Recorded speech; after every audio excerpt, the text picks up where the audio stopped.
Hello जी, जय श्री कृष्ण, जय श्री कृष्ण।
हाँ,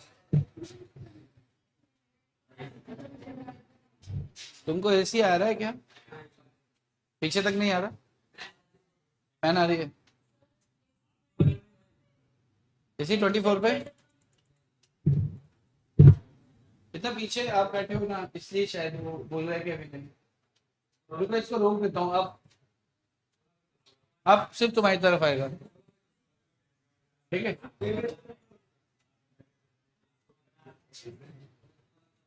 मेरे को वो गर्मी नहीं लग रही बस, बहुत।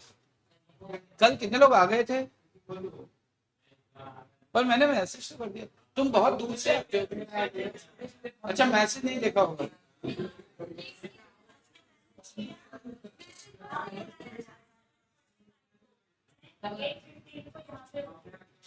तो आधे घंटे पहले कर दिया था ना, तो तुम आधे घंटे, तुम 7:30 निकल जाते हो। अपने को तो कोई टेंशन नहीं है, अपन को तो आना ही नहीं होता। और तुम लोग आ गए थे। तुम तो ये बाजू से आते हो, वो आती है वो गांव से, तो गांव से तो वो आती है ना, अर्पिता बिहारी बाबू। तुम क्यों घंटा लगाते हो? बिना खाए पिए आया करो ना। रास्ते में चिप्स खाओगे तो टाइम तो लगे। आप लोग आ गए थे क्या? आप लोग को मैसेज आ गया ना, मैसेज? तो निकले थे घर से? कितना, मतलब मैं वो हूँ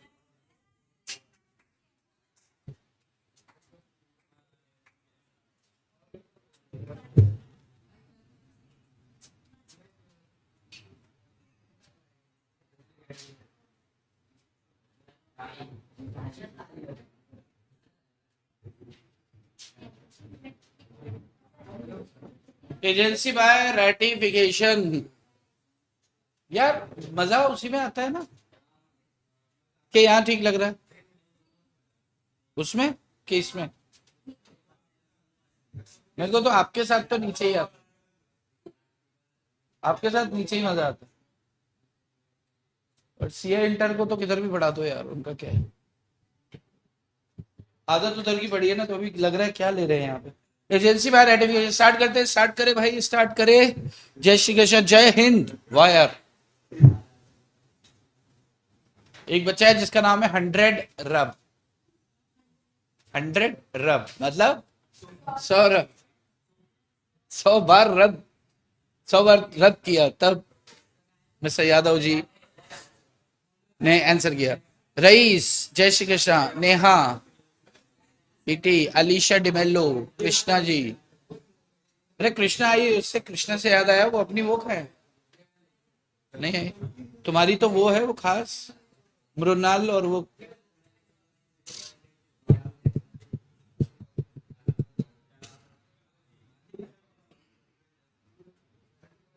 आप लोग की बातचीत खत्म हो जाए तो स्टार्ट करेंगे।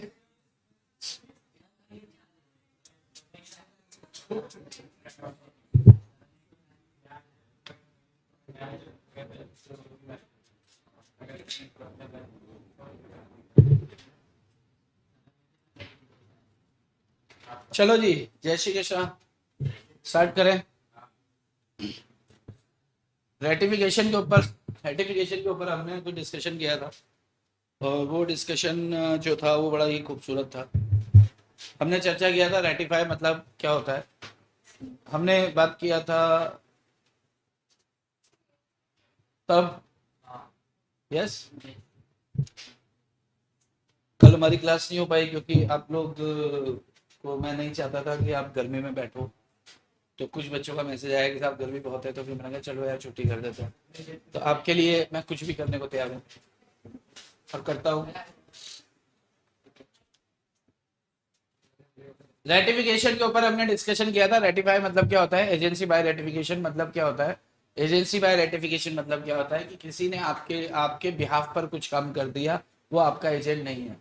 किसी ने आपके बिहाफ पर कुछ काम कर दिया, वो आपका क्या नहीं है, एजेंट नहीं है, वो आपका एजेंट नहीं है।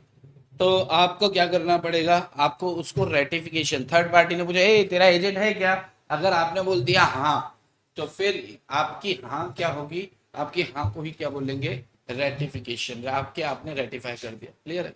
आपको एक जादू दिखाऊं, देखना। ओम शब्द में कितनी ताकत है मैं आपको दिखाता हूँ। कौन से शब्द में, ओम शब्द में। ओ, ताकत है ना, देखा। हाँ, ऊपर लाने की ताकत नहीं है भाई, हम जमीन से जुड़े लोग हैं तो हम जमीन पे जाने की तरफ ध्यान देते हैं। हवा में तो परिंदे उड़ा करते हैं, ठीक है। तो हम खड़े हो जाएंगे और जब आप कहोगे आओ, आया सबसे आगे आ जाओ, तो कोने में बैठ जाओ, सबसे आगे आ जाओ। हाँ इधर घुस जाओ अंदर। इधर बैठ के नहीं नहीं मत बोलना।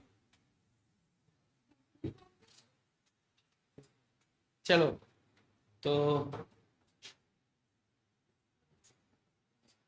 Agency bye ratification. अब रेटिफिकेशन के ऊपर एक क्वेश्चन आता है 4 नंबर का। रेटिफिकेशन के अंदर के ऊपर एक 4 नंबर का क्वेश्चन अक्सर इंस्टीट्यूट का इच्छा होता है पूछने का। इंटर में पूछा जाता था, तो आपसे भी पूछा जा सकता है। तो रेटिफिकेशन क्या होता है ये तो आपने देख लिया। Essentials of a valid ratification, इस पर क्वेश्चन होता है। Essentials of a valid ratification, essentials of a valid ratification. एक अज्जू पठान, अस्सलाम वालेकुम सर जी, अस्सलाम वालेकुम, वालेकुम सलाम। Once more, once more, once more क्या, अच्छा ओ, ओ, जादू तो एक ही बार होता है, बार बार आप चाहेंगे तो बार बार होगा। अच्छा एक बात बताओ कि जैसे, चलो पहले कुछ लिख लो यार, नहीं तो क्या है कि फिर अपन, अपने पास टाइम कम होता है तो अपन बात भी नहीं कर सकते हैं। रेटिफिकेशन में भी एक्सप्रेस्ड और implied.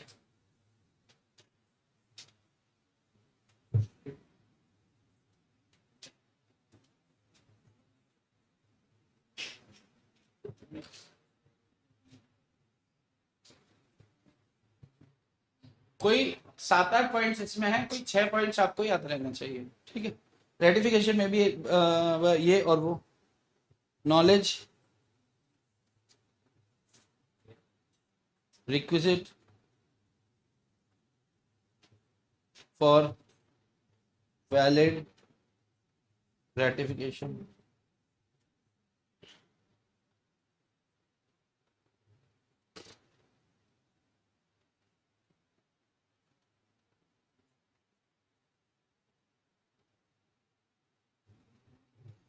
Number 3, the whole transaction must be ratified.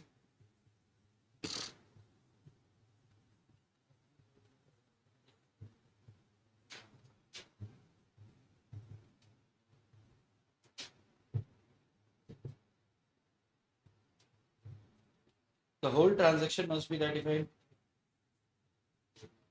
Ratification within reasonable time.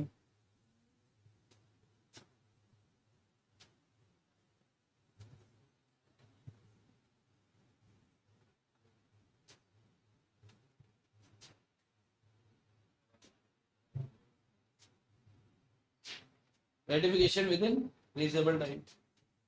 Communication of ratification.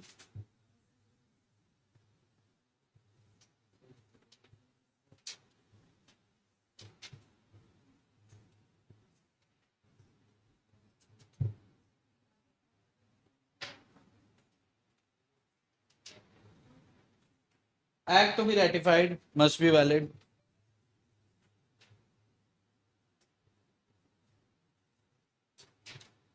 Must be. लिख ले भाई, ढूंढ बाद में लेना.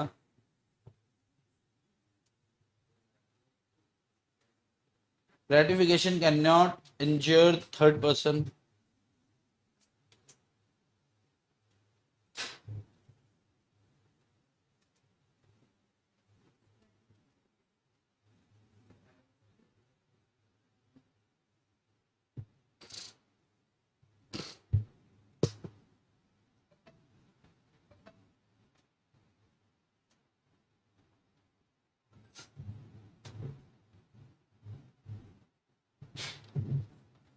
लिख लो भाई.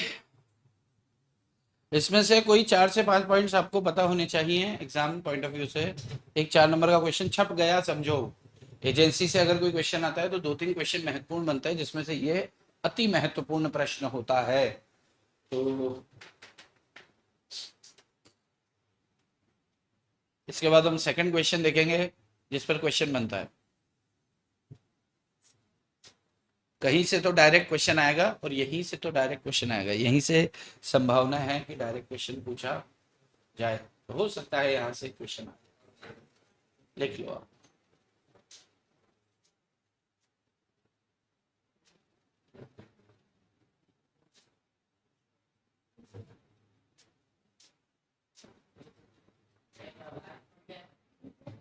Rectification can not इंज्योर, INJURE. मतलब आपका रेटिफिकेशन किसी थर्ड पार्टी को नुकसान नहीं पहुंचा सकता. yes? चलो कथा स्टार्ट करें. अरे शुरू करें क्या? बोलो सत्यनारायण भगवान की. चल, रेटिफिकेशन में भी एक्सप्रेस और इम्प्लाइड. मतलब रेटिफिकेशन या तो एक्सप्रेस आप या तो कह दो तो वो बोलेगा कि कह दो तुम्हें या चुप रहूं, दिल में मेरे आज क्या है. Ratification ratification ratification. या तो वो कह देगा या फिर वो खामोश रहेगा, लेकिन कुछ ऐसा एक्ट. भाई इम्प्लाइड इम्प्लाइड कॉन्ट्रैक्ट हमने पढ़ा था. इम्प्लाइड क्या होता है कि ना बोला ना लिखा फिर भी दिखा. आप कोई हरकत कर देते हो ऐसी, बाय एक्ट बाय एक्शन, वो एक्सेप्टेंस होती है. आजा आगे आजा आगे आगे. ये अकेला बैठा है बस, ये बैठे. चलो, तो जैसे मान लो कि मैंने, आपका नाम क्या है? गुड. संस्कार. मैंने संस्कार का एजेंट बनने का नौटंकी किया और बाजार से संस्कार के लिए उधार माल खरीदा. सस्ता मिल रहा था तो मैंने सोचा खरीद लेता हूं. मैं इस बंदे का बहुत मान लो कि इज्जत करता हूं और मैं चाहता हूं कि इसको बेनिफिट मिले. तो किसी ने बोला अच्छा पैसे मेरे पास भी नहीं है, मैंने उधार माल खरीदा कि कौन सी दुकान पे, किस संस्कार पे, उनका एजेंट हूं. मैंने उसको ऐसा बोला, लेकिन एक्चुअल में एजेंट नहीं हूं. उन्होंने इसको माल भेज दिया, साथ में बिल भी भेज दिया. इन्होंने माल को एक्सेप्ट कर लिया तो इम्प्लाइड रेटिफिकेशन हो जाएगा. भाई जब तुमने माल मंगाया ही नहीं तो फिर तुम कैसे एक्सेप्ट कर सकते हो? लेकिन इन्होंने बोला यार माल तो मैंने मंगाया नहीं था, कि साहब वो आपका वो बंदा आया था वो ले गया। अच्छा अच्छा ठीक है, कितना पैसा कितना हुआ ये लो। अगर इसने माल को स्वीकार कर लिया और पेमेंट दे दी है तो इसे इम्प्लाइड रेटिफिकेशन माना जाएगा। अच्छा प्रैक्टिकली सोचो इसका असर क्या होगा। अगर इससे एक बार स्वीकार कर लिया तो आगे से मैं उस बंदे की नजर में इनका एजेंट हो गया, है ना, रिस्क पे आ गया ये रिस्क पे आ गया। क्योंकि अगली अभी तो मैंने 25,000 का माल, मतलब ये आपको मैं ट्रिक नहीं बता रहा हूँ, ये मैं सिर्फ आपको बता रहा हूँ कि अगर मैं बदमाश निकला तो मैं क्या करूंगा। मैं क्या करूंगा, 25,000 का माल इनको दिया, सस्ता मिल रहा था तो मैंने ऐसे किया। तो उसने थर्ड पार्टी ने क्या बोला, अरे भाई साहब वो बोल रहा था आपका आपके एजेंट है, तो उसने ऑर्डर किया, आपको चाहिए तो वापस करो। नहीं नहीं नहीं नहीं आप ठीक है मैं एक्सेप्ट। तो अगर इसने एक्सेप्ट कर लिया तो उसकी नजर में मैं इनका एजेंट हो गया। अब अगली बार अगर मैं 1 लाख का उधार माल लेके और बच गया तो फिर जिम्मेदार होंगे? बिल्कुल होंगे, क्योंकि इन्होंने इम्प्लाइडली क्या किया है, रेटिफाई कर दिया है, कुछ ऐसा एक्ट किया, उस एक्ट से क्या पता चल रहा है कि इनकी सहमति है।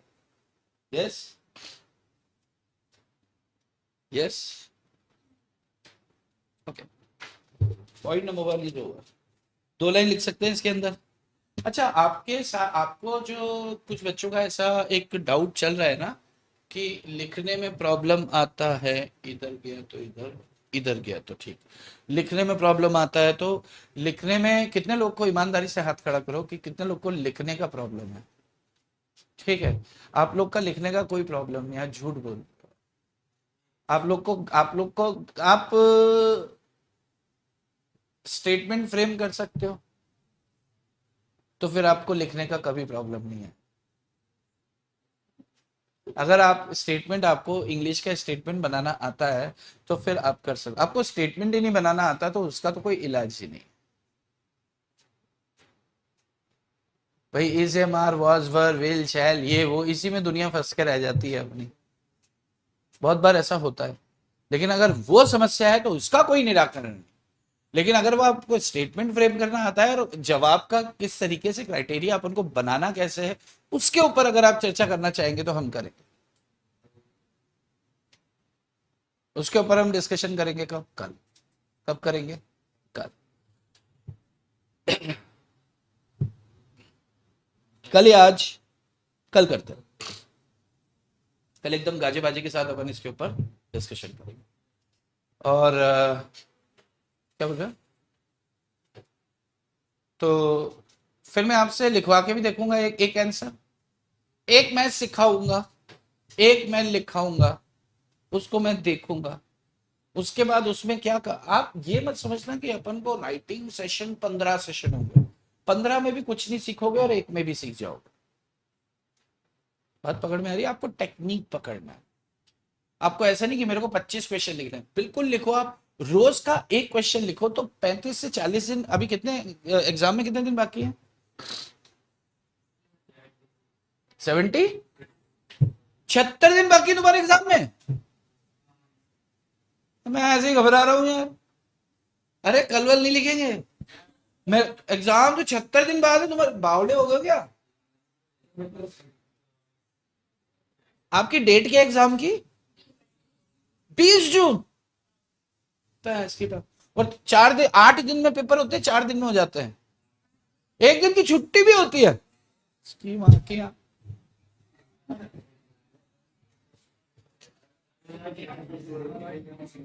मैं पता है ऐसे घबरा रहा हूं इतने दिन से यार, आराम से चलने देते हैं मजे से। अरे 76 डेज है बावले, 30 दिन बहुत होते हैं। किस किस को पास होना है वन शॉट, आखिरी के 30 दिन से पहले पढ़ना मत। हाँ अभी 30 दिन बहुत होते रहे। हाँ आराम से पास हो जाओ। अरे फिर कल कल कल लिखना है, प्रैक्टिस देखना है क्या कल? अच्छा हाँ, फिर मैं आपको टेस्ट दूंगा ना, मतलब इनको बोलूंगा कि टेस्ट ले लो। तो फिर जब ये टेस्ट लेंगे तो आपको उसका फायदा भी तो मिलना चाहिए कि हमने क्या सीखा। Good good good. कल कल कौन से वाले क्वेश्चन लिखना सीखेंगे, डायरेक्ट या इनडायरेक्ट? डायरेक्ट तो डायरेक्ट होते हैं बहन। डायरेक्ट में तो ऐसा भाई आपसे पूछेंगे बताओ ना, 4 तरह के हो तो कौन कौन से बताओ ना बहन, बोलना। तो उसमें तो तुम्हें ही बोलना है बहन। अरे उसको तो, वो तो डायरेक्ट, इनडायरेक्ट इनडायरेक्ट 2 बार लिखना है, ठीक है, कल 2 बार लिखेंगे इनडायरेक्ट। लड़की कह रही है ऐसे नहीं जाने देंगे। चलो, रेटिफिकेशन में भी express, Alisha sir question solve करे तो बहुत डाउट्स आते हैं। अच्छा, किसी का कहना है, किसी बच्चे का कहना है कि अगर जब हम क्वेश्चन सॉल्व करते हैं तो बहुत सारे डाउट्स आते हैं, तो जब बहुत सारे डाउट्स आते हैं तो फिर उन्हें सॉल्व करना है। अगर उन्हें सॉल्व करना है तो डाउट सॉल्विंग ग्रुप बना लेते हैं। कितने लोग इस बात से सहमत हैं? सभी सहमत हैं? तो चलो, एक डाउट सॉल्विंग ग्रुप हम बनाएंगे। उसमें डाउट्स किसके होंगे? स्टूडेंट्स के होंगे। और उन्हें सॉल्व कौन करेंगे? स्टूडेंट्स करेंगे। कौन करेंगे? स्टूडेंट्स करेंगे। आप प्रैक्टिकली एक चीज को समझना, मैं भी रहूंगा उसमें, रोज रात को मैं उसको मॉनिटर करूंगा ग्रुप को। कुछ उसके लिए रूल्स होंगे, रूल्स को फॉलो करोगे तो ग्रुप में बने रहोगे। जिसने भी रूल तोड़ा अपन उसको ग्रुप से हाथ जोड़ के बाहर कर देंगे। क्लियर है? तो रूल समझ लो आप। रूल ये रहेगा, ग्रुप के अंदर ना कोई गुड मॉर्निंग, ना गुड इवनिंग, ना गुड नाइट, ना जय श्री कृष्ण, ना अस्सलाम वालेकुम, ना जय जिनेंद्र, किसी तरह का कोई विश नहीं होगा। क्योंकि ग्रुप में आपका सिर्फ एक हाय भी होता है, तो आपका तो हाय करके छोड़ दिया, लेकिन हर घर में हाय बज रहा है वो। और उसको भाई जब भी उस ग्रुप में कोई मैसेज आए तो बच्चे को लगना चाहिए कि कुछ तो काम की बात हुई है।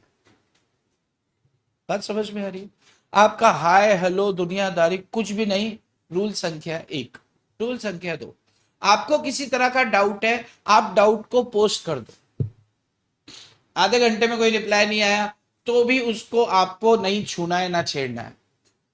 एनीबडी, कोई तो बोलो, बोल काहे नहीं रहे हो? हराम खोरो ग्रुप किस लिए बनाए हो? इंतजार करो। कोई भी बच्चा, क्या होता है, जैसे मान लो अपना 100 लोग का ग्रुप, 50 लोग का ग्रुप बन गया, अपन ज्यादा लोग का नहीं बनाएंगे, है ना? 50-60 लोग का ग्रुप बन गया। अब ये 50-60 लोग में हर बच्चा ऐसा है, होता है, जिसका अलग अलग टॉपिक पे कमांड होता है। मान लो इनका कॉन्ट्रैक्ट पे कमांड है, इनका नेगोशिएबल पे कमांड है, इनका दोनों पे कमांड है, इनका इकोनॉमिक्स के किसी पोर्शन पे कमांड है। अच्छा, वो ग्रुप सिर्फ अपने सब्जेक्ट के लिए बनेगा और किसी के लिए नहीं। अपने सब्जेक्ट मतलब मैक्रो इको एंड लॉ। अब किसी को कोई डाउट आता है और किसी को उसका जवाब पता है, तो वो जवाब देने से पहले एक बार लिटरेचर भी देख ले। लिटरेचर मतलब जो नोट्स है अपने पास। जैसे आप बिल्कुल कंफर्म है आपने आंसर कर दिया, क्योंकि बहुत सारे पप्पू क्वेश्चन आते हैं, बहुत छोटे छोटे से आते हैं, तो उसका आंसर हमारी जबान पे होता है। लेकिन कुछ टेक्निकल इश्यूज में आपको भी कंफ्यूजन है, तो आप क्या करो, अगर जवाब देना चाह रहे हो उस बंदे को या उस बंदी को, तो उसको टैग करके जब आप अपना जवाब लिखें, तो जवाब लिखें या ऑडियो दें, तो फिर आप क्या करें, एक बार देख लें, देखने के बाद दें। उससे क्या होगा, आपका भी उस पर्टिकुलर चीज के ऊपर कॉन्सेप्ट क्लियर होगा। अब 50 लोग बैठे हैं, 50 में से इनका डाउट होगा, तो 50 लोग को उसका कॉन्सेप्ट का ज्ञान होगा। यानी कि एक तरह से क्वेश्चन जो राइज हो सकते हैं उसका कॉन्सेप्ट आपको, रोज कोई ना कोई 2 कॉन्सेप्ट तो पता चलेंगे, क्योंकि बहुत सारे बच्चे हैं। अरे सीधा पकड़ा हूं फिर भी नहीं चल रहा है। ये चूहा यार पुराना वाला ठीक था, चल ही नहीं रहा है। हेलो। तो हाँ, जब भी आप ग्रुप के अंदर जवाब देंगे, जब आप क्वेश्चन पूछेंगे, क्वेश्चन पूछने वाला तो बेचारा हमेशा इनोसेंट होता है। जब जवाब देने वाला होगा तो आपको भाषा का ध्यान रखना पड़ेगा। किसी तरह की बदतमीजी, किसी तरह का कोई भी स्लैंग वर्ड उसके अंदर अपन बर्दाश्त नहीं करेंगे। अगर आप करेंगे तो एक बार कर सकते हैं, उसके बाद आपको बाहर कर देंगे, इज्जत के साथ, जी लगा। कुणाल केदरी जी, आप, आपका बहुत हुआ, अब आप जा सकते हो। बिल्कुल इज्जत के साथ आपको बोलेंगे, ये उदाहरण था। क्लियर है? और रात को 8-9 बजे आधे 1 घंटे के लिए मैं आऊंगा। मैं देख भाई क्या होता है कि जैसे डाउट्स आपके किसी भी वक्त आ सकते हैं, बट हो सकता है मैं उस समय क्लास में हूँ, ये वो। तो ये इसमें क्या है, वन वे कम्युनिकेशन रखेंगे कि आप सिर्फ डाउट पूछो और मेरा इंतजार करो।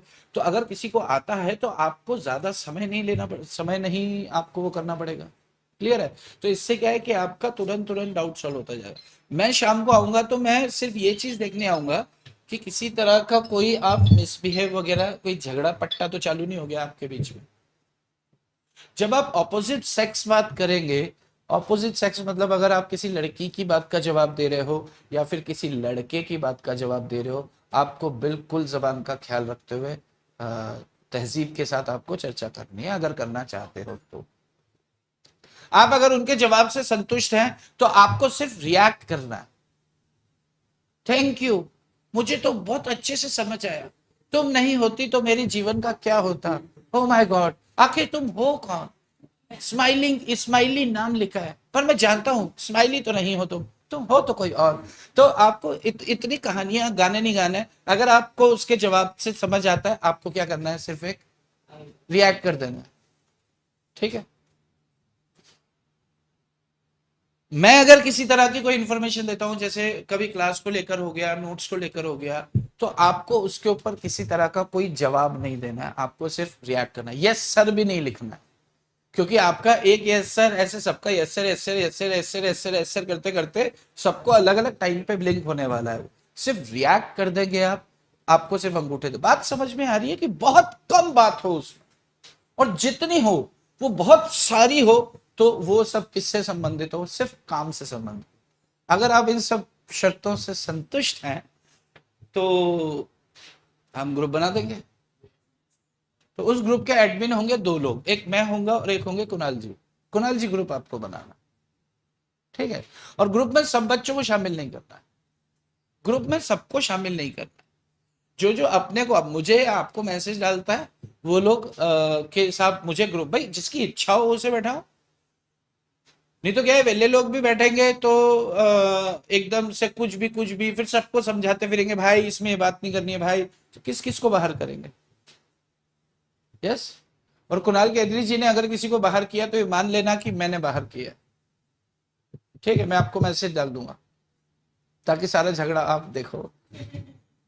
चलो, ओके। मैं यहाँ पे नंबर दे रहा हूँ भाई, 9680610072, 9680610072, 9680610072, ठीक है?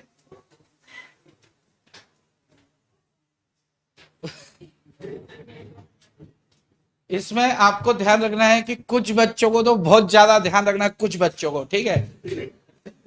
बात समझ में आ रही है ना?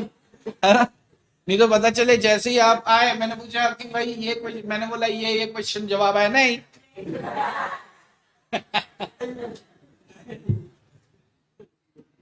तो मैं किसी स्पेसिफिक बच्चे को कमेंट नहीं कर रहा हूं, मैं जनरली बोल रहा हूं, है ना? ठीक है। डिमेलो जी, कुटे कुटे गेली गेली गेली गेली गेली गेली गेली, अरे इसका मैं करूं क्या, मुझे ये चलने नहीं दे रहा है। अरे चला चला चला चला, अरे आओ सर, मुझे एडमिन बना देना, मैं आपको रिमूव कर दूंगा, ये देखो। मतलब अभी से देख लो आप, ये हाल है। सर क्वेश्चन ये, एक बच्चा कह रहा है सर मुझे एडमिन बना देना, फिर मैं आपको रिमूव कर दूंगा। भाई तुम मुझे मत कर देना। तो मतलब सर बहुत कम पढ़ा हो और अभी से पढ़ना स्टार्ट करे तो पास हो सकते हैं क्या? बहुत कम पढ़ा और अभी से पढ़ना स्टार्ट करे तो, अगर आपकी क्लासेस खत्म है तो 25 दिन चाहिए, आप अगर रैंक लाना चाहते हो तो 25 से 30 दिन चाहिए। कौन 30 दिन में रैंक लाना चाहता है वो संपर्क करें, उसके लिए शुल्क लगेगा, ठीक है? सर कुछ सुना नहीं, फिर से समझा दो सारे ग्रुप्स के रूल, सारे ग्रुप। यार मैं इसको भगा दूंगा यार, ये वही है जो मुझे कह रहा है एडमिन बन के बाहर निकाल देगा। आस्तीन का वो, हाँ।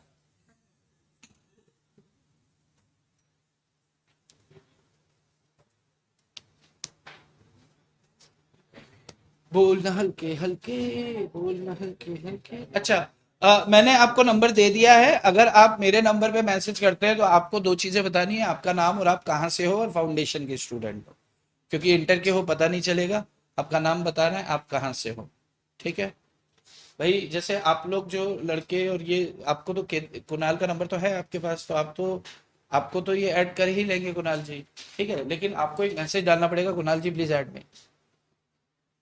यस कुणाल, बिना किसी की रिक्वेस्ट के किसी को ऐड नहीं करना, जबरदस्ती क्यों करना, जो कहेगा उसको ऐड करो। 25 लोगों में ज्यादा अच्छा है, 40 लोगों में ज्यादा अच्छा है। जैसे अगर आपको ये, आपको ग्रुप में ऐड होना है, 10 रुपए चार्ज है, ओके, तो आपको कुणाल जी को मैसेज कि Kunal please add me in the group, तो फिर कुणाल जी क्या करेंगे, आपको ऐड करेंगे। किसी को मेरे को मैसेज करना है, आपको बताना पड़ेगा आपका नाम, आपका शहर। चलो अब आ जाए हम अपने,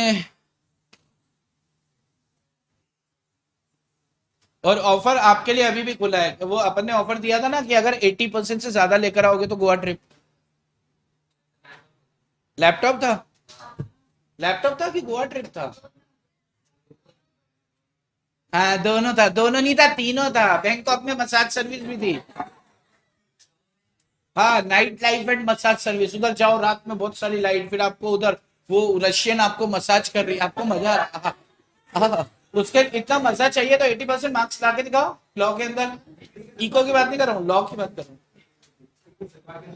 इको तो जय माता दी, जय माता दी ऐसे करके आ जाता है।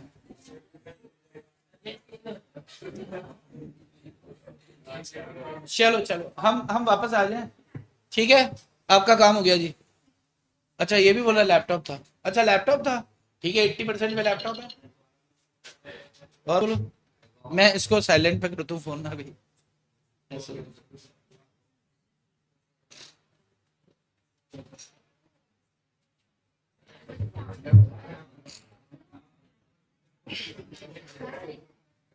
रेटिफिकेशन में भी एक्सप्रेस और इम्प्लाइड, अच्छा अब आ जाओ वापस आ जाओ। रेटिफिकेशन में भी एक्सप्रेस और इम्प्लाइड, मतलब या तो एक्सप्रेस हो सकता है, इम्प्लाई हो सकता है। इम्प्लाई से हमने समझ लिया कि अगर आपने क्या किया, जैसे मान लो कि इन्होंने, इनके पास मेरा पैसा पड़ा है, मुझे इनसे पैसे लेने थे, तो ये मेरे बहुत क्लोज है, तो इन्होंने क्या किया कि मेरा पैसा ना किसी को इंटरेस्ट पर दे दिया, लोन दे दिया किसी को, और 5% इंटरेस्ट पर दे दिया। कितना? 5%। एक महीने बाद उसने मुझे ब्याज दिया। तो मैंने बोला यार ये इंटरेस्ट क्यों, आपके एजेंट ने मेरे को लोन दिया था, आपके एजेंट ने मुझे लोन दिया था, इसका मतलब क्या हुआ, आपने मुझे लोन दिया था, उसका 5% ब्याज। तो मैंने सोचा कि यार मैं तो उसको इंटरेस्ट पे दिया था, उससे पैसे लेने भी थे। तो फिर इससे बात हुई कि यार तूने ऐसा किया क्या, तो इससे बोला हाँ वो क्या हुआ था कि अच्छा इंटरेस्ट मिल रहा था और आपका पैसा अभी फ्री है, तो मेरे को लगा उसको 6 महीने के लिए चाहिए, तो 6 महीने तक आपको पैसे बन जाएंगे तो अच्छी बात है। तो मैंने इनको बोल दिया, मैंने ओके। लेकिन अगर मैंने सामने वाले से इंटरेस्ट को एक्सेप्ट कर लिया, भाई अगर मेरे को नहीं मानना था तो मैं इंटरेस्ट को एक्सेप्ट नहीं करता। अगर मैंने उस ब्याज को ले लिया और उसके साथ मजे कर रहा हूँ ब्याज के साथ, तो फिर क्या मान लिया जाएगा कि मैंने इम्प्लाइड एक्सेप्टेंस या इम्प्लाइड रेटिफिकेशन दे दी है, number one. Number two, knowledge requisite for valid ratification, मतलब वैलिड रेटिफिकेशन के लिए आपको पूरे कॉन्ट्रैक्ट की नॉलेज होनी चाहिए। अगर आपने आपसे सामने वाले ने झूठ बोला और झूठ बोलकर अगर सहमति ले ली है, तो वो सहमति वैलिड रेटिफिकेशन नहीं माना जाएगा। यस, ठीक है, ओके। नेक्स्ट आता है जी। जैसे इसमें एग्जांपल क्या दिया है, एग्जांपल इसमें ये दिया है कि मान लो कि आपका कोई एजेंट है, उसको आपने बोल के रखा है कि यार इस सीमा तक आपको कॉन्ट्रैक्ट करना है, उसने क्या है एक्सीड कर दिया लिमिट को। तो अगर वो लिमिट एक्सीड हो गई है तो exceeding the limit contract valid नहीं माना जाएगा। लेकिन ध्यान से सुनो, जैसे मान लो आप एक है मिस्टर ए, एक है मिस्टर बी। ए ने बी को अपॉइंट कर रखा है एज एन एजेंट। वो क्या करेगा, मार्केट वैल्यू पर माल खरीदेगा, मार्केट वैल्यू पर माल खरीदेगा आपके लिए। अब बी ने क्या किया, ये कौन है, एजेंट है, ये कौन है, प्रिंसी है।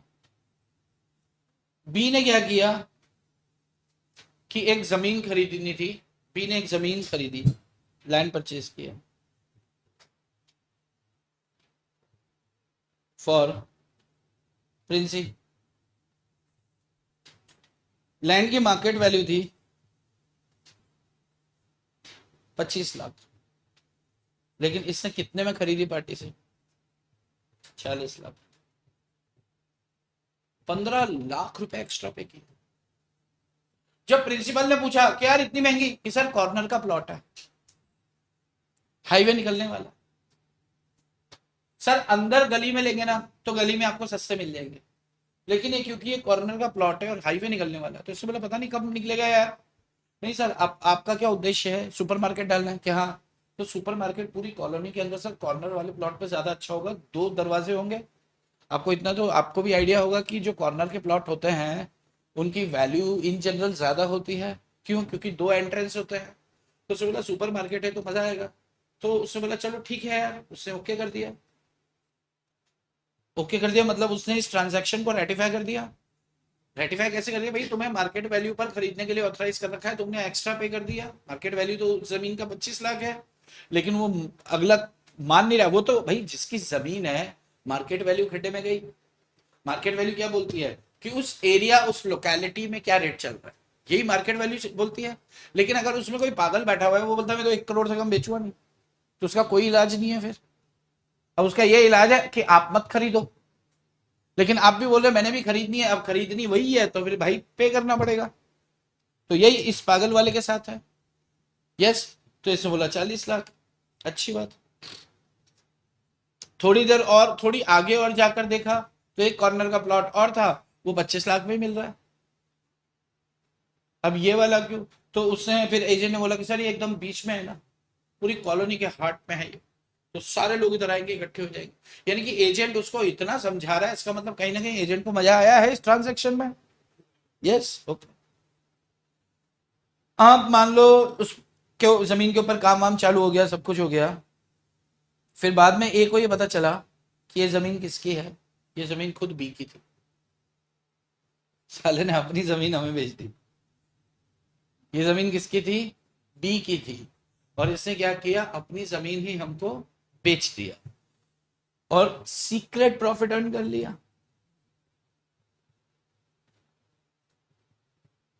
सीक्रेट प्रॉफिट अर्न कर लिया। तो अब 2 बातें हो सकती हैं।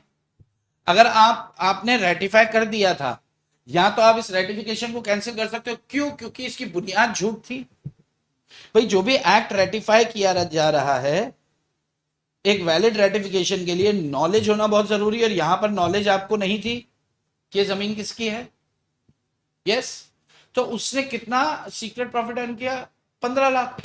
तो उसने बोला बी ने, अरे यार साहब ये रमेश भाई की है, मेरी जमीन नहीं है। रमेश के पास किसने, रमेश को किसने बेची? क्या सुरेश ने बेची? सुरेश को किसने बेची? हरीश ने बेची। अरे हरीश को किसने बेची? मैंने बेची। सर मैंने तो उनको बेची है, वो ज्यादा भाव लगा रहे तो मेरी क्या गलती? ये रमेश हरीश सुरेश कौन है पता है क्या? मेरे साले हैं। किसके साले हैं? बी के। तो जो जिया जी बोलेंगे वो करेंगे लोग, है ना? बंधन पिक्चर देख के आए थे, जो जिया जी बोलेंगे वो करेंगे। तो इसने अपने साले को बोला कि एक काम करता हूँ, तेरे को 32 लाख में ट्रांसफर कर देता हूँ, तो उसको 33 लाख में कर दे, तो उसको 40 लाख में कर दे। तो ऐसे करके ए ने बी को, बी ने सी को, सी ने सी डी को, ऐसे करके चेन बना ली ताकि ऐसा लगे ना कि उसके पीछे मैं हूं। यस, तो प्रिंसिपल कह रहा है अरे तू मुझे डायरेक्ट बोल देता कि तू तेरी जमीन है 40 लाख में, मैं 40 लाख भी तो देने को राजी हो ही गया, चाहे किसी की भी अरे साहब मैं आपको बोलता डायरेक्ट कि मेरी जमीन है 40, तो आप बोलता क्या पागल है कि 40 की दूंगा या 25 पकड़। आप देते ही नहीं साहब, दुनिया ही खराब है, तो मैं क्या करूं? तो तू कुछ मत कर, ये मेरे 15 लाख रुपए मेरे को वापस कर दे। अगर 15 लाख वापस कर देता है तो इस जमीन का कॉन्ट्रैक्ट वैलिड मान के चलते हैं, अगर नहीं देता है तो फिर उसके ऊपर अपन कार्रवाई करेंगे। बात समझ में आ रही है? अपन ने वहां पर बात किया था ड्यूटी के अंदर not to earn secret profit, तो यहां पर सीक्रेट प्रॉफिट अर्न किया है। और रेटिफिकेशन में क्या बोल रहा है कि आपको पूरे कॉन्ट्रैक्ट के बारे में जानकारी हो तभी रेटिफिकेशन वैलिड होता है, अदरवाइज रेटिफिकेशन वैलिड नहीं होता है। क्लियर है? Okay. Number 3, the whole transaction must be ratified. याद है अपन ने जब रेटिफिकेशन का एक क्वेश्चन किया था, बैठ जाओगे मैं भी यार, मेरी अब सर्दी हो गई। नहीं अभी नहीं, अभी जादू थी। अभी अपन ने बहुत सारी बात कर ली, थोड़ा पढ़ लेता हूँ। तो whole transaction must be ratified. जब हमने क्वेश्चन किया था ना इसका, जब हमने इसका एक एग्जाम्पल किया था, उत्तम शुक्ला ये डिलीट कर दो, 70 तो बड़ा आराम से आता है, कुछ नहीं आपसे नहीं है, मतलब कुछ बोल रहा है तो कुछ कह रहा है, मतलब अलग बात। वो कह रहा है कि 70 था, अब क्या पता 70, ये 70 थोड़ी 25 लाख 40 लाख था, कितना 40 लाख था ना, वो बोल रहा है 70 था, ऐसे कुछ भी होता है भाई। अपने क्वेश्चन में कितना है, 40 लाख है ना, अच्छा अमाउंट लिखा ही नहीं है, ये 25 का 40 लाख, कितना लाख है, 40 लाख है, और वो उत्तम बोल रहा है 70 था। 70 था क्या, नहीं, तो बस वही बोल रहा हूँ कि उसको उसको कुछ गलत ध्यान है। तो whole transaction must be ratified, जब हमने क्वेश्चन किया था तब अपन ने डिस्कस किया था कि ऐसा नहीं होता, ऐसा नहीं होता कि रेटिफिकेशन में बंदा ये कहे कि अब से ये मेरा एजेंट, अपन ऐसा बोलते हैं क्या अब से, नहीं। अगर आपने कहा हाँ ये मेरा एजेंट है, तो कंप्लीट ट्रांजैक्शन के लिए एजेंट माना जाएगा। कुछ याद आ रहा है क्या, के ऊपर से आ रही है क्या, भूल गए। अपन ने ब्रिज बनाने का कॉन्ट्रैक्ट लिया था, 6 महीने में 50 करोड़ का काम हो चुका है, टोटल 200 करोड़ का ब्रिज है। तो अपनी लाइबिलिटी 200 करोड़ के लिए होगी या 150 करोड़ के लिए, 200 करोड़ के लिए। अगर हमने स्वीकृति दी है, अगर अपने एक्सेप्टेंस दी है, अगर हमने रेटिफाई किया है, तो अपन क्या मान के चलेंगे कि हाँ जी आपको हम ये हमारा एजेंट है, जी हाँ ये है एजेंट, तो अपन उसको बोल देंगे एजेंट है, तो होगा तो पूरे एक्ट्स के लिए होगा, या तो होगा या तो नहीं होगा, होगा तो 100%, नहीं होगा तो 0। तो the whole transaction must be ratified, part transaction के लिए रेटिफिकेशन संभव नहीं होता है। Yes, okay. अच्छा, अगर अपन किसी को बोलते हैं कि हाँ अब से ये मेरा एजेंट, तो अब से ये मेरा एजेंट में रेटिफिकेशन थोड़ी होगा, ये तो सीधा अपॉइंटमेंट होगा। Yes, ratification with in reasonable time, with in reasonable time मतलब यार उचित समय के अंदर आपको रेटिफाई कर देना। आप 2 साल 3 साल बाद उसको रेटिफाई कर रहे हो कि वो अच्छा वो हाँ वो तो मेरा एजेंट था, अरे एजेंट था तो पैसा किधर, विद इन रीजनेबल टाइम मतलब वो ट्रांजेक्शन के आजू बाजू में। अभी रीजनेबल टाइम कितना, 15 दिन भी हो सकता है, 2 दिन भी हो सकता है। भाई कोई कॉन्ट्रैक्ट है जिसे 3 दिन में ही खत्म करके देना है, तो रेटिफिकेशन का रीजनेबल टाइम 24 घंटे भी हो सकता है। कोई एक कॉन्ट्रैक्ट है जो 2 साल चलेगा, तो रेटिफिकेशन 1 हफ्ता भी हो सकता है, 15 दिन भी हो सकता है। तो रीजनेबल टाइम का कोई स्पेसिफिक टाइम नहीं कह सकते। रीजनेबल टाइम को हिंदी में क्या बोलते हैं, उचित समय। तो उचित कब होगा, जब वो अनुचित ना हो जाए। अनुचित कब होता है, जब समय का सीमा समाप्त हो जाता है। तो आपको क्या है रीजनेबल टाइम मतलब कुछ समय, जो भी क्वेश्चन की डिमांड होगी, जो भी उस ट्रांजैक्शन की नेचर होगी, उसके अकॉर्डिंगली आपको टाइम लिमिट के अंदर आपको एक्सेप्टेंस कर देनी है। Ratification with reasonable time. कितने बच्चे इस बार पास होना चाहते हैं इन शॉर्ट, उनके लिए मेरे पास एक प्लान है, ठीक है। ये प्लान किस पे, मैं आपको ग्रुप पे बताऊंगा, है ना। अपन सबको क्यों बताएंगे, और आप मेरे प्लान से संतोष सहमत भी हो सकते हैं और सहमत नहीं भी हो सकते हैं। अगर सहमत है तो आप लाइक कर देंगे, अंगूठा रिएक्शन ऑनली। और अगर आप सहमत नहीं है तो आप नहीं नहीं बोलेंगे, उसमें आप क्या नहीं बोलेंगे, नहीं। ओके, आप ऐसे कर सकते हो, लेकिन आपको बोलना नहीं है। Communication of ratification, communication of ratification मतलब आपने आपने स्वीकार लिया। एक बात बताओ, जैसे मान लो कुणाल केदरी सीए, कुणाल केदरी जो है वो है सीए फाउंडेशन स्टूडेंट है।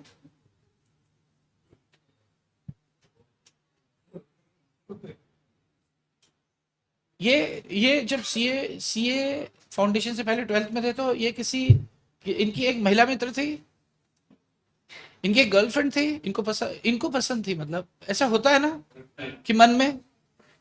तो हाँ, one sided, yes one sided.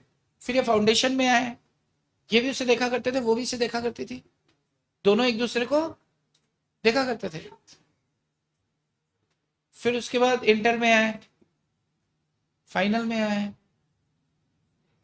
Final में आने के बाद मतलब जब तक आप कम्युनिकेट नहीं करोगे तब तक बात बनेगी क्या।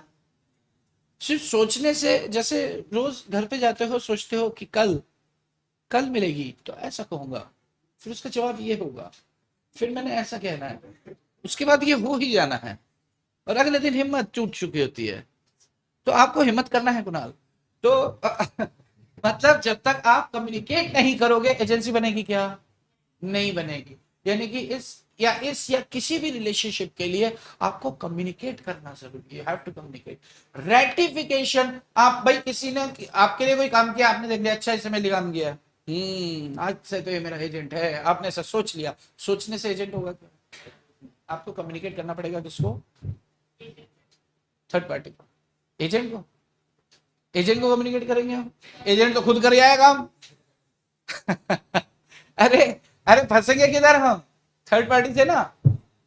तो थर्ड पार्टी से मतलब अपन क्या बोल रहे हैं कि आप बैल मुझे मार, तो यहाँ पे बैल कौन होती है? Third party. यस। तो ये क्या है? कम्युनिकेशन ऑफ रेटिफिकेशन का मतलब क्या है? लाल टी शर्ट पहन के थर्ड पार्टी के सामने खड़े हो जाओ, मार। अरे हाँ, तो रेटिफिकेशन का कम्युनिकेशन होना जरूरी। Act to be ratified must be valid. जो सामने वाले ने एक्ट किया है उसको रेटिफिकेशन। भाई अगला क्रिमिनल एक्ट कर आया, अगले ने जाके किसी को चक्कू अंदर, दम भाग, बंदे की मृत्यु हो गई। तो उसने पूछा कि तू किसका आदमी है, तुझे किसने भेजा मारने के लिए? तो उससे बोला मेरे को इससे भेजा, चिन्मय ने भेजा। उससे चिन्मय ने पूछा क्यों चिन्मय, क्या ये सही कह रहा है? चिन्मय बोला हाँ, अब उनका ही छाती। क्या भाई इस तरह के एक्ट में रेटिफिकेशन चाहिए क्या? गंदे काम में रेटिफिकेशन की जरूरत नहीं होती। गंदा काम करे है जो करे है, उसमें तो बल्कि बंदा पल्ला झाड़ता है। यहाँ पे पल्ला पकड़ रहा है, तो पकड़ेंगे कि झाड़ देंगे? झाड़ देंगे। तो लॉ कहता है कि ratification act to be ratified must be valid. कुछ कोई भी ऐसा भाई किसी ने हस्ताक्षर फर्जी साइन कर दिए और आप उसको रेटिफाई कर रहे हो कि हाँ ये मेरा एजेंट है, तो उस फर्जी वाड़े में आप भी जाओगे? किसी ने कोई क्रिमिनल एक्ट कर दिया, आपने रेटिफाई कर दिया हाँ ये मेरा एजेंट है, तो उस फर्जी वाड़े में या उस क्रिमिनल या उस ऑफेंस में, अपराध में आप भी जाओगे? तो लॉ कहता है रेटिफिकेशन। यार अपन सिर्फ कॉन्ट्रैक्ट की बातें कर रहे हो, कहाँ गंद में फंसे पड़े हो? तो अच्छी बात है, अपन को तो एक लाइन लिखनी है, अपन लिख देंगे। And ratification can't ensure third person, मतलब आपकी वजह से थर्ड पार्टी का नुकसान नहीं होना चाहिए। थर्ड पार्टी के ऊपर कोई बाइंडिंग इम्पैक्ट नहीं होगा अगर ये कंप्लीट नहीं है तो।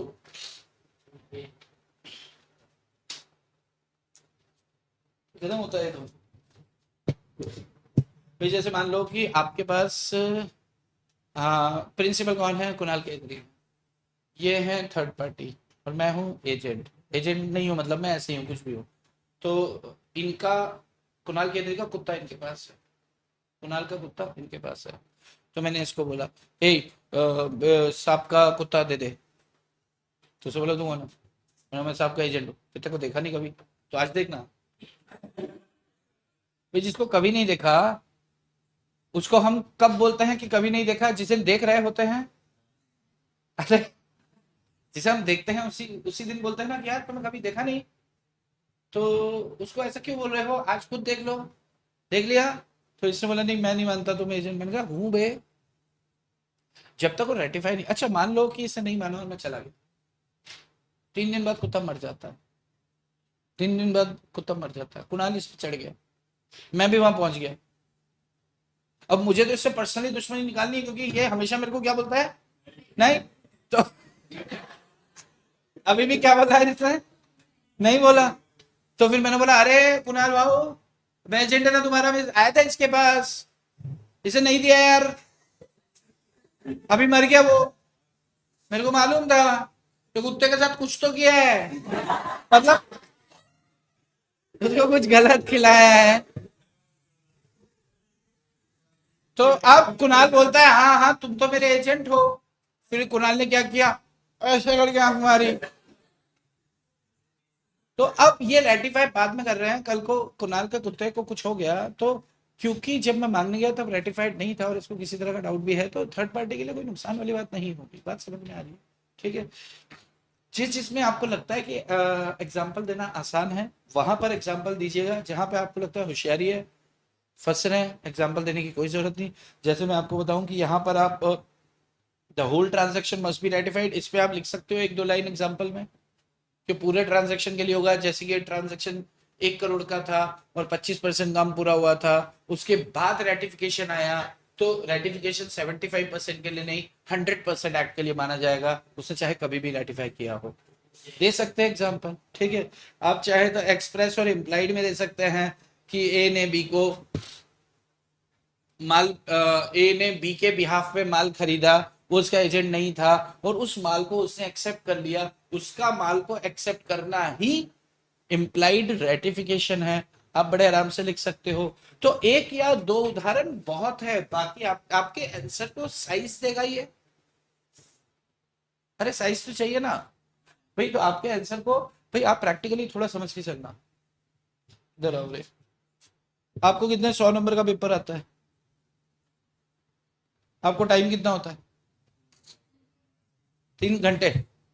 3 घंटे मतलब 180 मिनट्स। एक मार्क के लिए कितने मिनट हुए? 1.8। 1.8 मिनट हुआ है। अरे 10-20 मिनट तो खर्च करोगे ना क्वेश्चन पेपर पढ़ने में भी, है नहीं? चलो 1.8 पकड़ लेते हैं, 1.80 मिनट्स। 1.8 मिनट्स। और एक क्वेश्चन 5 नंबर का जनरली 4 से 5, 4 से 5 मार्क्स का होता है, तो 5 मार्क्स का पकड़ के चले तो 9 मिनट्स। 9 मिनट आपके पास है एक क्वेश्चन को सॉल्व करने के लिए। 9 में से आप क्या करो कि 3 मिनट क्या करो, उसको पढ़ने में निकाल दो, और 6 मिनट के अंदर आपको क्या करना है, उसको लिखना है। 3 मिनट आप उसको क्या करोगे, पढ़ने में दोगे, और 6 मिनट में आपको, अच्छा 5 नंबर का क्वेश्चन है तो यानी कि 20 क्वेश्चन हो गए।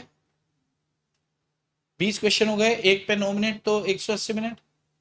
अब आप थोड़ा सा इसका प्रैक्टिस जब भी घर पे भी करोगे ना, तो आपको ये चीज समझ में होना चाहिए कि अगर आपको क्वेश्चन समझना है और ये सॉल्व करना है, आधे घंटे के अंदर सॉरी आधे घंटे के अंदर 3 क्वेश्चन होना चाहिए।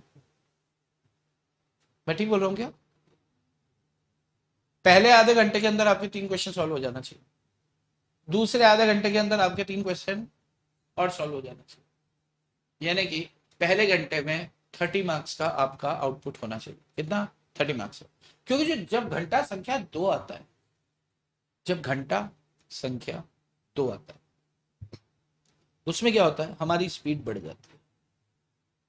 आपने नोटिस किया होगा एग्जाम में कि जब हम लिखना स्टार्ट करते हैं तो पहले 1 घंटे में तो हमारा थोड़ा सा होता है, लेकिन दूसरे घंटे में जो हमारी स्पीड बन के निकलती है, उसमें उसमें एक फर्क यह पड़ता है कि अब जो क्वेश्चन हम सेकंड उस पे ले रहे हैं वो ऐसे होते हैं जो हमें कंप्लीटली रेडी नहीं है।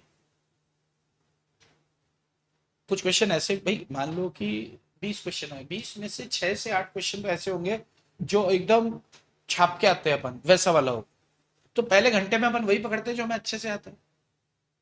यस। सेकंड घंटा जो होगा उसके अंदर हमें कुछ ऐसा है कि यार आता है, बाकी मन से लिखना है।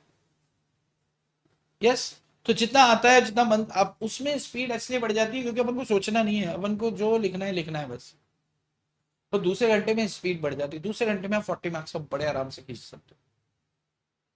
उसके पीछे एक स्पीड बढ़ जाती है, दूसरा 9 मिनट एक क्वेश्चन में एवरेज इंस्टीट्यूट ने भी सोच के देके रखा है टाइम आपको। तीसरा घंटा जो होता है, ये मान के चलो सेकंड पार्ट आपका जो चलता है ना, पहले घंटा उसके बाद सेकंड पार्ट आपका चलता है लगभग 1 घंटा 20 मिनट। आखिरी के 40 या 50 मिनट जो होते हैं ना, उसमें अब हमारी हमारी निगाहें, हमारे जो, मतलब हम एकदम तरसी हुई निगाहों से देखते हैं किसी की तरफ। कोई तो बताए क्या था क्या था क्या था, और ऐसे ऐसे ही करते हैं जैसे इन्विजिलेटर आपको देखता है, अपन कुछ ऐसे करते हैं, अरे क्या था, मतलब उसको ऐसा लगे, उस पर इंप्रेशन मारना चाहते हैं, मतलब वो अपनी बेटी की शादी तुम्ही से तो करने वाला है कि भाई यार ये तो बड़ा सोच रहा है लड़का, तो यार बड़ा सोचशील व्यक्ति है, तो सोचता है बहुत। नहीं, फिर उसके बाद अपन आगे वाले से पीछे वाले से एक्सपेक्ट करते हैं जो कि बताने वाला आपको नहीं है। ठीक है, अगर आगे वाला नहीं बता रहा है तो आपका पैर उसकी डेस्क तक पहुंचता है ना, उसको ऐसे उसकी डेस्क पे जूता रख के उसको हिलाते रहो, तो वो लिखेगा तो उसका खराब होगा। हिलाते रहो कि साले बता, नहीं तो तेरे को हम छोड़ेंगे। यस। और आखिरी के टाइम में फिर आपकी होती है बत्तीबाजी चालू। आधे घंटे के अंदर फिर आप करना शुरू कर देते हैं फेंकना, ले रे ले रे ले रे। और आपको सबसे ज्यादा मजा जब आप अपनी आंसर शीट देखते हैं ना, तो वो आखिरी वाला पोर्शन देख के आता है कि क्या लिखा है यार, मतलब आता नहीं था लेकिन पेल के दिया एकदम। तो वो पेलना खेलना सब होता है, हर बच्चे के साथ होता है। एक चीज का ख्याल रख लेना कि आप जब एग्जाम के लिए उधर उधर बैठेंगे ना, किसी भी टॉपिक की तैयारी, अपन ये फैंकोलॉजी अपन सिर्फ लॉ की ही बात करेंगे, क्योंकि इको और गणित में तो आपको तुक्के आने वाले हैं, उसमें तो फैंकोलॉजी चलती नहीं है, उसमें तो हाँ या हाँ, उसके अलावा ऑप्शन ही नहीं होता है ना। उधर बात करो अकाउंट्स में, तो वो तो पत्थर से आग जलाने वाले युग से आप अकाउंट्स पढ़ते आ रहे हो, 11-12 से। 11 में अकाउंट्स पढ़े, 12 में अकाउंट्स पढ़े, एक बार ड्रॉप हो गए तब भी अकाउंट्स अच्छे से किए, और अब भी अकाउंट्स पढ़ रहे हो, मतलब अकाउंट्स तो आप जन्म जन्मांतर से पढ़ते आ रहे हो। तो उसमें अगर कोई बच्चा उसमें फेल हो जाता है, तो ये बड़े सोचने की बात है कि भाई आप सीए क्यों, मतलब आप सोच रहे हो। अगर आप कॉमर्स के ही बच्चे हो, आप सीपीटी सीए फाउंडेशन अकाउंट्स में, तो फिर ये बहुत गहरा प्रश्न होता है, इसमें फेल होने का नहीं। अब बात आती है घूम फिर के लॉ की, यानी कि मैच का मुजरिम यही बनता है, और बच्चे के पास बहाना क्या होता है, मेरे को लिखना नहीं आता। ठीक है ना। किसी भी टॉपिक के ऊपर आपको इतना ज्ञान होना चाहिए कि वो टॉपिक क्या है। एजेंसी क्या है, तो आपको एक ओवरव्यू होना चाहिए कि एजेंसी के अंदर है क्या। आपको क्वेश्चन, चाहे क्वेश्चन आपको रत्ती पल्ले नहीं पड़ रहा, लेकिन आपको ये पता है कि ये एजेंसी से है, तो आपको अगर उसका एक ओवरव्यू है ना कि चैप्टर में क्या है, तो आप बस उसका ओवरव्यू लिख के आ जाओ। उसमें क्या होगा कि आपने कुछ फेंका भी नहीं और आपने कुछ गलत भी नहीं लिखा, चाहे आपने सही कुछ नहीं लिखा, लेकिन आपका इंप्रेशन खराब नहीं होता। बात समझ में आ रही। कुछ भी लिखने से जब आपको एक ज्ञान होगा, ओवरव्यू मिलेगा ना, तो उसके बाद देखना आपकी आपका जवाब देने की शैली अपने आप ठीक हो जाएगी। और कल वैसे हम इसके ऊपर चर्चा करने वाले हैं ही। ठीक है। तो अच्छा, कल कल फिर क्या करेंगे, कल मैं आपको वो दूंगा, एक एक क्वेश्चन करेंगे हम, फिर मैं आपको उसको लिखवाऊंगा, फिर मैं एक क्वेश्चन दूंगा, फिर वो आपको लिखना है, फिर उसकी हम जांच करेंगे, और जो सबसे अच्छा लिख के दिखाएगा, कोई एक कॉपी हो सकता है 5 कॉपी, लेकिन उसमें से फिर मैं तय कर लूंगा कि यार ये 5 में से कोई भी एक निकाल लिया, और उसको हम क्या देंगे, गिफ्ट देंगे कल। सरप्राइज गिफ्ट क्या मिलेगा उसको, सरप्राइज गिफ्ट मिलेगा।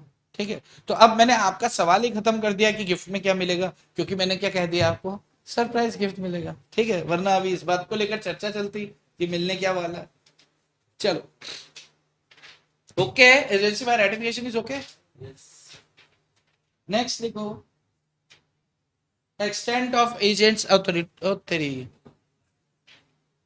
यार टाइम खत्म हो जाता है। आज आस्था चैनल ज्यादा चालू हो गया ना, बट जरूरी था यार, ये भी डिस्कशन जरूरी होता है। सिंप्लीफाइड इम्प्लीफाइड में तो कम्युनिकेशन नहीं होता, रेटिफिकेशन कैसे होता है, जो एक्सप्रेस कर दिया तो अपॉइंटमेंट हो ही गया। तमन्ना चौधरी का क्वेश्चन है कि एक्सप्रेस रेटिफिकेशन कैसे होगा, एक्सप्रेस कर दिया तो अपॉइंटमेंट हो ही गया। अपॉइंट भाई, उससे पहले वो आपके लिए काम कर चुका है, इसलिए एक्सप्रेस है। 1 मार्क के लिए 1.7 मिनट किसी ने बोला है, ये वही है जो मुझे रिमूव करने की बात कर। बच्चों यहां से भगा दूंगा, ज्यादा होशियारी करेगा मेरे को रिमूव करेगा भाई, अभी बता दो तेरे को, कर दो इसको। बड़ा है, मैं तो पूरा 3 घंटा इधर उधर ही देखता हूँ चीटिंग करने के लिए। तो तेरे मम्मी पापा भी इधर उधर देखना चालू कर चुके हैं तेरी शादी के लिए, फिर तू करना चीटिंग तेरी बीवी के साथ। फिर बाजार में जब भी चप्पल खरीदने जाएगा ना अपनी बीवी के लिए, तो बताना नहीं पड़ेगा नंबर कौन सा है। दुकानदार पूछेगा ये चप्पल किसके लिए चाहिए, बीवी के लिए, कि नंबर क्या है, ये देखो, ऐसे करके दिखाएगा। तेरे साथ यही होने वाला है। हम लोगों को आंसर कैसे चेक करोगे सर, आप लोग को किसको, तुम लोग के आंसर, हाँ, तुम लोग क्या करोगे, आप अपना जवाब दोगे, जवाब देके आप फोटो खींचोगे, पीडीएफ बनाओगे, पीडीएफ बना के भेज देना, वहां से चेक हो जाएंगे। यस, वो ग्रुप पे डाल देना, ग्रुप पे ही डाल देना। चलो सर, इम्प्लाइड रेटिफिकेशन चलो ठीक है। तो अभी के लिए इतना ही रखते हैं। अभी एक कितने मिनट बाद मिलेंगे हम? 10-15 मिनट बाद मिलते हैं। 10-15 मिनट बाद मिलते हैं और हम चालू करेंगे आपका अगला